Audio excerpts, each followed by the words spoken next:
తో సహా ఇక్కడ ఆఫీస్ పేర్లందరూ ఉన్నారు. అలాగే ఆల్ ఇండియా ప్రధాన కార్యదర్శి అమర్జిత్ కౌర్ గారు మన బ్యాక్గ్రౌండ్ అంతా ఇంటర్నేషనల్ సిచ్యువేషన్ ప్రధానంగా మనకు వివరించడం జరిగింది. ఈ నేపథ్యంలో మన 18 AITUC మహాసభ మీరు జరుపుకుంటూ ఉన్నారు.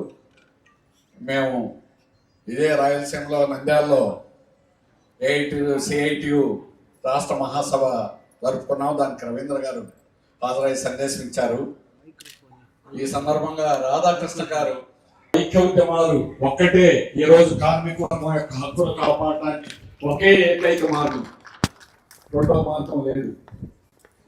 అతి దుర్మార్గమైన పద్ధతిలో ఇక్కడ సీనియర్ లీడర్ రాధాకృష్ణ గారు పెద్దలందరూ ఇక్కడ ఉన్నవారు ఒక తరం వెనక తరం వారు అందరికీ తెలుసు. మనం ఎప్పుడు ఇట్లాంటి నిర్బంధం అనేటువంటి చూడాల, కార్మిక హక్కుల మీద ఇంత తీవ్రమైన దాడి చూడాల. అటువంటి తీవ్రమైనటువంటి దాడి ఈరోజు జరుగుతూ ఉంది. దీన్ని 140 ఏళ్ల క్రితం మనం సాధించుకున్నటువంటి మీడియా 3 రోజుల్లో రాబోతాం. ఈరోజు 8 గంటల పని దినం అనే దాన్ని స్వస్తి చెప్పాలని పాలకులు ప్రయత్నం చేస్తున్నారు. అట్లాగే 100 సంవత్సరాల క్రితం సాధించుకున్నటువంటి ట్రేడ్ యూనియన్ యాక్ట్ 1926 సంఘం పెట్టుకునే హక్కు లేకుండా చేయాలని చూస్తున్నారు. సంఘం పెట్టుకోవడం కానీ సమ్మె చేయడం కానీ మనం సాధించుకున్న స్వాతంత్రం ముందు నుంచి కూడా సాధించుకున్నటువంటి హక్కులన్నీ కూడా కాలరాయాలని పాలకులు తీవ్రంగా ప్రయత్నం చేస్తున్నటువంటి కాలం. అందువల్ల ఇంతవరకు జరిగిన మహాసభలన్నీ ఒక ఎత్తు, రాధాకృష్ణ గారు చెప్పినట్టు ఈ మహాసభ ఒక ఎత్తు. అందువల్ల ఈ మహాసభ నుంచి మనం తీసుకునేటువంటి నిర్ణయాలు భవిష్యత్ కార్మిక వర్గాన్ని ఐక్యం చేసేటువంటి ఐక్య ఉద్యమాల దిశగా వెళ్లాల్సినటువంటి కాలం మన ముందున్నది.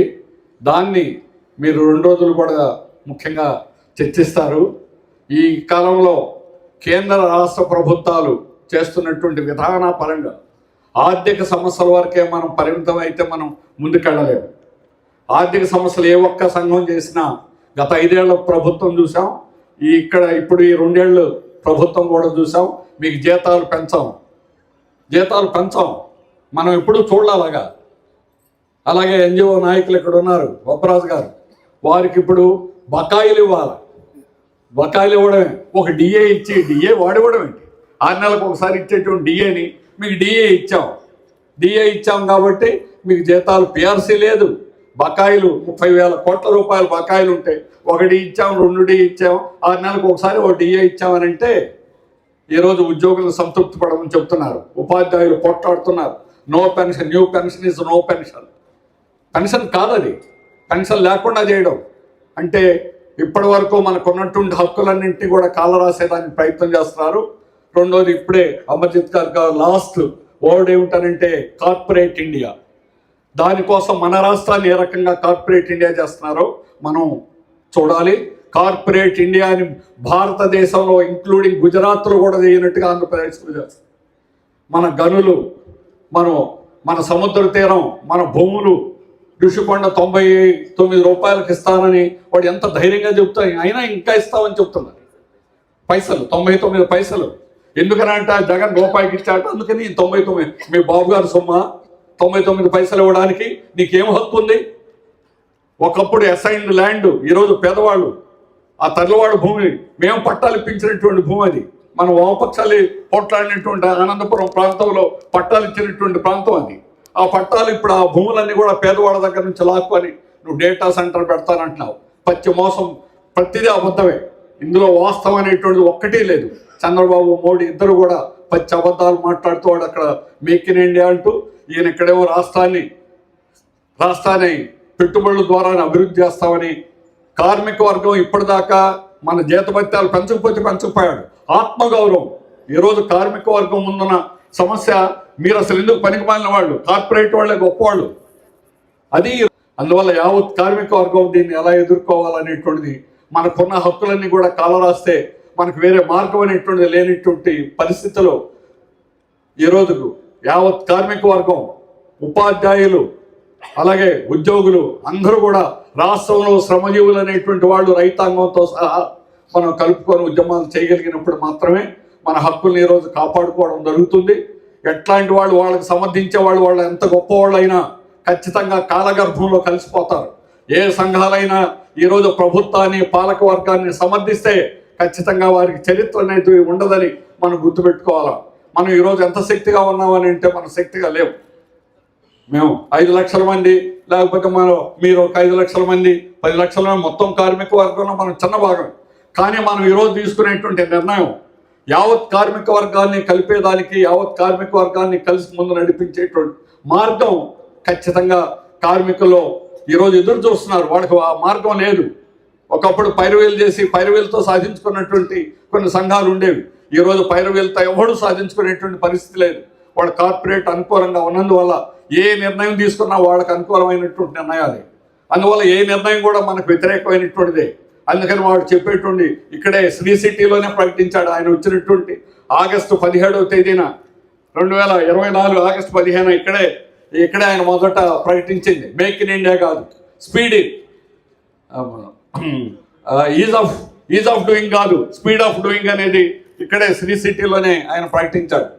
అందుకని ఆ స్పీడ్ ఎవరికనంటే పెట్టుబడిదారులకు ఉపయోగపడేటువంటి విధంగా ఏ పని చేసినా, ఏ రాయితీలు ఇచ్చినా, ఏవి ఇచ్చినా, లూలు మార్కెట్ షాప్ పెట్టేవాడికి ఎందుకు ఇవ్వాలండి? వాడు అక్కడ మినిమం వేజెస్ టైమింగ్స్ మెయింటైన్ చేయకపోతే కేరళ నుంచి బహిష్కరించాడు. ఈ బిలాంగ్స్ టు కేరళ. కానీ కేరళ నుంచి తరివేశారు. కానీ హైదరాబాద్లో వచ్చి పెట్టుకున్నాడు, అక్కడ కొనుక్కున్నాడు స్థలాలు. కానీ ఇక్కడికి వచ్చేసరికి విశాఖపట్నం బీచ్లో ఎదురుగా ఇవ్వడం, అట్లాగే ఆర్టీసీ ఇవ్వడం. సరే హైకోర్టుకి వెళ్ళి హైకోర్టులో వాడు విత్డ్రా చేసుకున్నారు అనుకోండి. కానీ ఈరోజు ఏదైనా కూడా ప్రతి విషయంలోనూ కేవలం కార్పొరేట్లకు అనుకూలంగా వ్యవహరించేటువంటి పద్ధతులు వాడు చేస్తూ ఉన్నారు.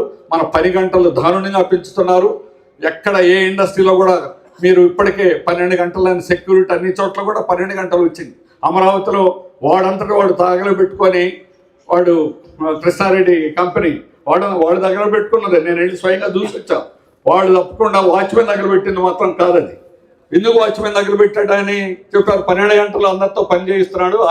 ఆదివారం సెలవు లేదు, పండగ సెలవులు లేవు. 365 రోజులు సెక్యూరిటీని పనిచేస్తున్నారు. ఒక్క సెక్యూరిటీ కాదు, ఎన్ని చోట్ల చేయిస్తా ఉన్నారు. అందువల్ల కార్మిక వర్గం మీద, హక్కుల మీద జరుగుతున్నటువంటి దాడి అంతా ఇంత కాదు. దీన్ని మనం ఐక్య ఉద్యమాల ద్వారా చేయాల్సిందే. దీనికి మోడల్ దేశంలోనే పవర్ సెక్టార్ పేపర్లో రాకపోవచ్చు, మీడియాలో అంత ఎక్కువ కావచ్చు. అక్కడ పవర్ సెక్టార్లో ఈరోజు బ్రహ్మాండం 2014 నుంచి మోడీ టాటాకి ఇవ్వాలని, టాటా పవర్కి ఇవ్వాలని 6 సార్లు టెండర్లు పిలిచారు. 6 సార్లు కూడా వాళ్ళు సమ్మెలు చేశారు, పోరాటాలు చేశారు, వెనక్కి కొట్టగలిగారు. ఆ విధంగా దేశంలో అనేక పుదుచ్చేరిలో జరిగింది, మహారాష్ట్రలో జరిగింది. పవర్ సెక్టార్లో ఏమిటి కారణం అని అంటే contract workers, permanent workers, engineers, national coordination committee of electricity employees and engineer association అనేటువంటిది అందరూ కలిసి ఐక్య పోరాటాలు. అందువల్ల దేశంలో అనుభవం అదే. రాష్ట్రంలో కూడా మనకి దేశంలోనే ఒక పెద్ద పబ్లిక్ సెక్టార్లో జరుగుతున్న పోరాటం steel plant, Visakha steel plant మీ అందరికీ తెలుసు. అందువల్ల ఈ స్టీల్ ప్లాంట్ రాష్ట్రం యొక్క మద్దతు, ప్రజల మద్దతు ఉంది. అక్కడ కూడా మేము చేసినటువంటి పద్ధతి ఇదే. ఆదినాడు ఇక్కడే ఉన్నారు. ఆనాడు వచ్చినప్పుడు మా యూనియన్ రికగ్నిషన్ ఉంది, తర్వాత ఏఐటీస్ ఉంది. మన 2 యూనియన్లు ప్రథమమైనటువంటి ఈ పోరాటాలు నిరంతరం కూడా కొనసాగించడంలో ఎక్కడ వెనకాడకుండా ఆ పోరాటాలు అనేటువంటి సాగుతున్నాయి. ఈరోజు తీవ్రమైనటువంటి నిర్బంధం, ముఖ్యంగా చంద్రబాబు నాయుడు ప్రభుత్వం వచ్చిన తర్వాత 10,000 మందిని ఉద్యోగం తీశాడు. సంవత్సరంలో 10,000 మందిని. అది కాంట్రాక్ట్ వర్కర్స్, పర్మనెంట్ ఎంప్లాయీస్ అందరూ ఆఫీసర్లు ఉన్నారు. అయినా కూడా ఈ రోజుకి కూడా 1% కూడా దేశంలో ఇంకా సెయిల్, బిలాయ్, బొకారో, దుర్గాపూర్, రూర్కెలా 35% డిస్ఇన్వెస్ట్మెంట్ అయింది.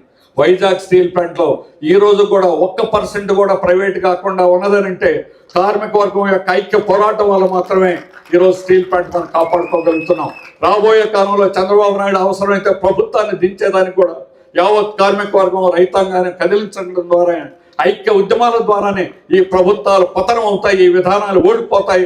అవి ఓడేదానికి మనం సిన్సియర్గా, నిజాయితీగా ఐక్య ఉద్యమాలకి ముందుకు రావడం ఒకే మార్గం అని మరోసారి మనం